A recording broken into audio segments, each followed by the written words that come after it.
नमस्कार साथियों, आप सभी का आपके अपने YouTube channel SBS study point पर बहुत बहुत स्वागत है।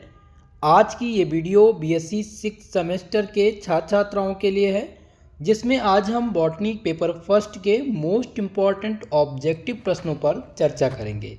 जैसा कि इससे पिछले वाले लेक्चर में हमने फर्स्ट और सेकंड यूनिट के मोस्ट इम्पॉर्टेंट ऑब्जेक्टिव प्रश्नों को देखा था, आज हम यूनिट नंबर थर्ड के मोस्ट इम्पॉर्टेंट ऑब्जेक्टिव प्रश्नों पर चर्चा करेंगे। जैसा कि ये क्लास आप सबको एनईपी के अंतर्गत दी जा रही है, नई शिक्षा प्रणाली के आधार पर, तो जहां पर ऑब्जेक्टिव एग्जाम होने हैं उन सब के लिए महत्वपूर्ण होगी। दोस्तों, इस क्लास में जो क्वेश्चंस मैं करा रहा हूं वो हिंदी और इंग्लिश दोनों लैंग्वेज में हैं, सो आप सबको समझने में आसानी होगी। चलिए वीडियो को स्टार्ट करते हैं। पेपर टाइटल आप सबको पता ही होगा, cytogenetic plant breathing and nano technology, ये आपका पेपर टाइटल है। तो यूनिट नंबर थर्ड आपका है प्लांट ब्रीदिंग, ये आपका तीसरा यूनिट है। फर्स्ट यूनिट था सेल बायोलॉजी और सेकंड यूनिट हमने जो कवर किया था उसमें क्या था, सेकंड यूनिट हमने कवर किया था जिसका नाम था जेनेटिक्स, ठीक है। और तीसरी यूनिट आपकी है प्लांट ब्रीदिंग। तो प्लांट ब्रीदिंग के मोस्ट इंपॉर्टेंट एमसीक्यू जिसमें सम्मिलित हैं। पहला प्रश्न दिया गया है, what is the primary purpose of the elimination process in plant introduction, यानी कि पादप परिचय में अनुकूल प्रक्रिया का प्राथमिक उद्देश्य क्या है। आपके ऑप्शन दिए गए हैं। पहला ऑप्शन है to create the generally modification plant, यानी अनुवांशिक रूप से संशोधित पौधे बनाना। क्या ये पादप परिचय में अनुकूल प्रक्रिया का प्राथमिक जो उद्देश्य है अनुवांशिक रूप से संशोधित पौधों का बनाना है, या फिर दूसरा ऑप्शन कह रहा है to adapt important plant to local condition, यानी कि आयातित पौधों में स्थानीय परिस्थिति को अनुकूल बनाना। ऑप्शन सी है to cross breed plant to develop the hybrids, यानी कि संकर पौधों को विकसित करने के लिए क्रॉस ब्रीड करना। और ऑप्शन नंबर डी दिया गया है to store plant germplasm in seed bank, यानी कि बीज बैंकों में सीड में जर्म प्लाज्म को संग्रहित करना। तो इनमें से आपका जो सही उत्तर हो जाएगा वो हो जाएगा कि आयातित पौधों को स्थानीय परिस्थितियों को अनुकूल बनाना, ठीक है। पादप परिचय में अनुकूल प्रक्रिया का जो प्राथमिक उद्देश्य है वो क्या दिया गया है, वो उद्देश्य है to adapt the important plant to local condition, ठीक है। तो यहाँ पर ऑप्शन नंबर बी आपका करेक्ट उत्तर हो जाएगा पहले प्रश्न का। ओके, चलिए नेक्स्ट क्वेश्चन देखते हैं। दूसरा प्रश्न यहाँ पर है क्वेश्चन नंबर 3, जिसमें है कि the male sterility is useful trait in plant breeding because it, पौधों प्रजनन में नर बाजपन एक उपयोगी लक्षण है क्योंकि, ठीक है। ये क्वेश्चन पूछा गया है। आपके ऑप्शन दिए गए हैं प्रिवेंट पीड्स एंड डिसीजेस, सी दिया गया है। ऑप्शन नंबर बी है फैकल्टी इजी क्रॉस ब्रीडिंग, यानी कि आसान क्रॉस ब्रीडिंग की सुविधा प्रदान करना। और ऑप्शन नंबर सी आपका कह रहा है कि enhance the shelf life of fruit, यानी फलों को सेल्फ लाइफ को बढ़ाना। और डी ऑप्शन है increases the plant resistance to stress, यानी कि तनाव के प्रति पौधों की प्रतिरोधक क्षमता बढ़ाना। तो इनमें से आपका सही उत्तर क्या होना चाहिए, जल्दी से आप सभी लोग बताएंगे।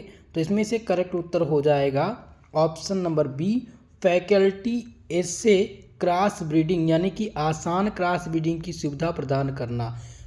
पौध प्रजनन में जो नर बाजपन का एक उपयोगी लक्षण है क्योंकि आसान क्रॉस ब्रीडिंग की सुविधा ये प्रदान करते हैं, इसलिए ऑप्शन बी का सही उत्तर हो जाएगा। क्वेश्चन नंबर 4, चौथा प्रश्न इसमें दिया गया है, in hybridization intergenetic hybridization refer to cross planting form, यानी कि संकरण में अंतरजेनिक संकर से तात्पर्य पौधों को पार करने से क्या है। संकर के अंतर, यानी कि संकरण के अंतर जेनरिक संकरण से क्या तात्पर्य है जिससे हम पौधों को पार करते हैं। पहला दिया गया है कि डिफेक्ट जेनेरा, विभिन्न पीढ़ी। ऑप्शन नंबर बी कह रहा है कि different species with the same genic, एक ही जीन के भीतर विभिन्न प्रजातियां। ऑप्शन नंबर सी कह रहा है कि different variety of same species यानी एक ही प्रजाति की विभिन्न किस्में, और ऑप्शन डी दिया गया है द सेम प्लांट यानी कि वही पौधा। तो इनमें से कौन सा सही उत्तर हो जाएगा? तो इनमें से ऑप्शन नंबर आपका हो जाएगा ए, डिफरेंट जेनेरा यानी कि विभिन्न प्रकार की पीढ़ी। ठीक है, विभिन्न पीढ़ी संकर के अंतरजेनिक संकरण से जो तात्पर्य पौधों को क्रॉस करने का जो प्लांट है उसको हम क्या कहते हैं? विभिन्न पीढ़ी कहते हैं, डिफरेंट जेनेरा कहते हैं। यानी कि in hybridization intergeneric hybridization refer to cross plant from different genera. Okay, option A इसमें आपका करेक्ट उत्तर है। नेक्स्ट क्वेश्चन की तरफ बढ़ें। अगला प्रश्न यहाँ पर दिया गया है। दोस्तों वीडियो को लाइक शेयर जरूर कर दीजिएगा। जो हमारे इस चैनल पर नए हैं चैनल को सब्सक्राइब कर लें। 5वां प्रश्न है, which breeding method involve the creation of new varieties by combining gene from different source to improve specific traits. यानी कि किस प्रजनन विधि में विशिष्ट लक्षण सुधार के लिए विभिन्न स्रोतों से जीन को मिलाकर नई किस्मों का निर्माण शामिल है? पहला ऑप्शन दिया गया है mutation breeding, molecular breeding, clonal selection या फिर प्योर लाइन सेलेक्शन। तो इनमें से सही उत्तर हो जाएगा आपका दोस्तों मॉलिकुलर ब्रीडिंग। क्या सही हो जाएगा? Molecular breeding is the correct option. किस प्रजनन विधि में? तो मॉलिकुलर ब्रीडिंग यानी कि मॉलिकुलर प्रजनन विधि में विशिष्ट लक्षण के सुधार के लिए विभिन्न स्रोतों से जीनों को मिलाकर के नई किस्मों का निर्माण शामिल किया जाता है। इसलिए ऑप्शन नंबर 20 क्वेश्चन का सही उत्तर हो जाएगा। ओके, चलिए अगले प्रश्न की ओर। नेक्स्ट क्वेश्चन आपका है क्वेश्चन नंबर 6, जिसमें पूछा गया है which of the following is not an example of synthetic variety. निम्नलिखित में से कौन सा सिंथेटिक किस्म का उदाहरण नहीं है? अब इसमें से क्या बताना है? सिंथेटिक किस्म का उदाहरण नहीं है। तो पहला है वीट, यानी कि क्या दिया गया है? वीट, गेहूं, दूसरा है राइस, तीसरा है कॉटन, चौथा दिया गया है सनफ्लावर। तो ये वीट की अगर बात करें गेहूं की तो ये सिंथेटिक किस्म है, राइस भी सिंथेटिक किस्म के अंतर्गत आता है और कॉटन भी आता है। तो सिंथेटिक किस्म के अंतर्गत सनफ्लावर नहीं आता है। क्या नहीं आता है? सनफ्लावर, सूरजमुखी जो है ये सिंथेटिक किस्म के अंतर्गत नहीं आता है। इसलिए ऑप्शन नंबर डी इसका करेक्ट उत्तर हो जाएगा इस प्रश्न का सही उत्तर। ओके, चलिए नेक्स्ट क्वेश्चन देखते हैं। आपका अगला प्रश्न क्या दिया गया है? क्वेश्चन नंबर 7वां प्रश्न है कि heterosis also known as hybrid vigour is the phenomenon where. Heterosis, जिसे हाइब्रिड वाइगर के रूप में भी जाना जाता है, वह घटना है जहां पर ऑप्शन दिया गया है कि homogeneous gene express the traits more strongly, यानी कि संयुग्मी जीन लक्षणों को अत्यधिक दृढ़ता से व्यक्त करते हैं।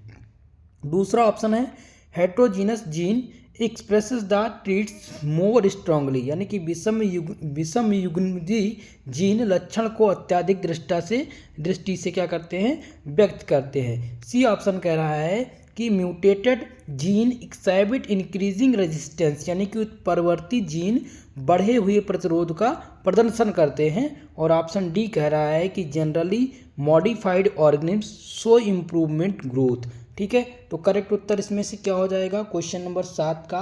तो इसमें से जो सही उत्तर हो जाएगा वो हो जाएगा heterogeneous genes express the traits more strongly, यानी कि विषम युग्मजी लक्षण जीन लक्षणों को अत्यधिक दृढ़ता से व्यक्त करते हैं। ऑप्शन नंबर बी आपका इसमें करेक्ट उत्तर हो जाएगा, सही जवाब हो जाएगा क्वेश्चन नंबर 7 का। ओके, चलिए अगले प्रश्न की ओर बढ़ें। क्वेश्चन नंबर 8वां प्रश्न है how are DNA makers used in molecular breeding for plant improvement. पौधों में सुधार के लिए आणविक प्रजनन में DNA मार्कर का उपयोग कैसे किया जाता है? ऑप्शन नंबर ए दिया गया है आपका to create the genetically modification plant, यानी अनुवांशिक रूप से संशोधित पौधे बनाना। ऑप्शन बी है टू डिस्टिंग्विश प्लांट डिसीजेस, पौधों की बीमारियों का निदान।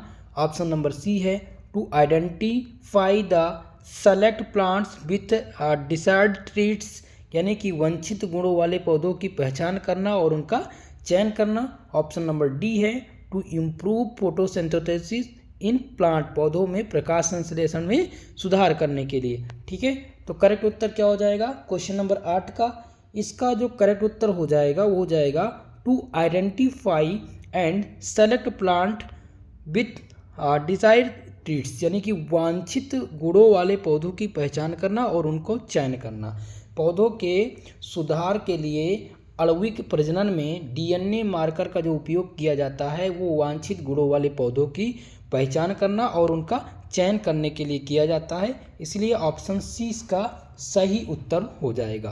ओके, चलिए नेक्स्ट क्वेश्चन की तरफ। आपका अगला प्रश्न है क्वेश्चन नंबर 9, जिसमें दिया गया है कि breeding for pests resistance, pathogenic diseases resistance and stress the resistance primarily involve, कीट प्रतिरोधी रोगजनक रोग प्रतिरोध और तनाव प्रतिरोध के लिए प्रजनन में मुख्य रूप से क्या सम्मिलित है? Cross breeding, genetic engineering, selection method या फिर क्लोनिंग प्लांट। तो आपको बता दें कि इसमें सिलेक्शन मेथड सम्मिलित होता है। क्या सम्मिलित होता है? Selection method. ठीक है, कीट प्रतिरोध, रोगजनित रोग प्रतिरोध और तनाव प्रतिरोध के लिए जो प्रजनन में मुख्य रूप से सम्मिलित है वो सिलेक्शन मेथड सम्मिलित है। ऑप्शन सी इस क्वेश्चन का करेक्ट उत्तर हो जाएगा, सही जवाब हो जाएगा। इतनी चीज़ क्लियर है? चलिए नेक्स्ट प्रश्न की ओर। आपका अगला प्रश्न है जिसमें पूछा गया है क्वेश्चन नंबर 10वां प्रश्न दिया गया है कि Which agency in India is responsible for the introduction of new plant variety and germ plants? Bharat में कौन सी एजेंसी नई पौधों की किस्मों और जर्म प्लाज्म की शुरुआत के लिए जिम्मेदार है? बहुत ही महत्वपूर्ण क्वेश्चन है कि भारत में कौन सी ऐसी एजेंसी है जो नए पौधों के किस्मों और जर्म प्लाज्म की शुरुआत के लिए जिम्मेदार है। पहला ऑप्शन है Indian council of agriculture research, जिसे ICAR के नाम से जानते हैं, जिसे हिंदी में कहते हैं भारतीय कृषि अनुसंधान परिषद। दूसरा ऑप्शन दिया गया है national bureau of plant genetic research, जिसे कहते हैं NBPGR, यानी कि राष्ट्रीय पादप अनुवांशिक अनुसंधान ब्यूरो। ऑप्शन सी है फूड एंड एग्रीकल्चर ऑर्गेनाइजेशन, जिसे कहते हैं FAO, खाद्य और कृषि संगठन। और डी दिया गया है ministry of agriculture and farmers welfare, यानी कृषि और किसान कल्याण मंत्रालय। ठीक है, तो इनमें से सही उत्तर क्या हो जाएगा? करेक्ट उत्तर हो जाएगा इसमें national bureau of plant genetic research. ठीक है, यानी कि राष्ट्रीय पादप अनुवांशिक अनुसंधान ब्यूरो। भारत में जो नई एजेंसियां हैं, भारत में जो नई पौधों की किस्में और जर्म प्लांट की शुरुआत के लिए जिम्मेदार है वो national bureau of plant genetic research जिम्मेदार है, जिसको हम NBPGR के नाम से जानते हैं। कभी कभी फुल फॉर्म दिया रहता है, शॉर्ट फॉर्म दिया रहता है, तो आपको उसका फुल फॉर्म भी बताना रहेगा, तो ध्यान रखिएगा। ये क्वेश्चन खासकर मोस्ट इम्पॉर्टेंट है, BBIP प्रश्न है। ओके, तो आज की इस क्लास में हमने यूनिट नंबर 3 के मोस्ट इम्पॉर्टेंट जो सबसे टॉप प्रश्न रहे हैं उनको हमने डिस्कस किया। नेक्स्ट क्लास में यूनिट नंबर 4 के मोस्ट इम्पॉर्टेंट ऑब्जेक्टिव को हम सम्मिलित करेंगे और इसी प्रकार से सभी यूनिट के जो मोस्ट इम्पॉर्टेंट क्वेश्चन हैं उनको कराने के बाद में आपको मैं मॉडल सॉल्व पेपर कराने का प्रयास करूंगा जो 100 प्रश्नों का होगा। दोस्तों वीडियो को लाइक शेयर कर दीजिएगा, चैनल पर नए हैं चैनल को सब्सक्राइब कर लीजिए। इस क्लास का PDF अगर आप चाहते हैं तो हमारे टेलीग्राम चैनल से जुड़ जाइए, SP स्टडी पॉइंट सर्च कीजिएगा, आपको मिल जाएगा, या आप एप्लीकेशन डाउनलोड कर लीजिए, ऐप डाउनलोड कर लीजिए प्ले स्टोर से। ठीक है, SP स्टडी पॉइंट सर्च करेंगे प्ले स्टोर पर, आपको ऐप मिल जाएगा, वहाँ से आप PDF को प्राप्त कर सकते हैं। ओके, तो वीडियो को लाइक शेयर करना मत भूलिएगा। आज के लिए बस इतना ही, मिलते हैं नेक्स्ट वीडियो में, तब तक के लिए जय हिंद जय भारत।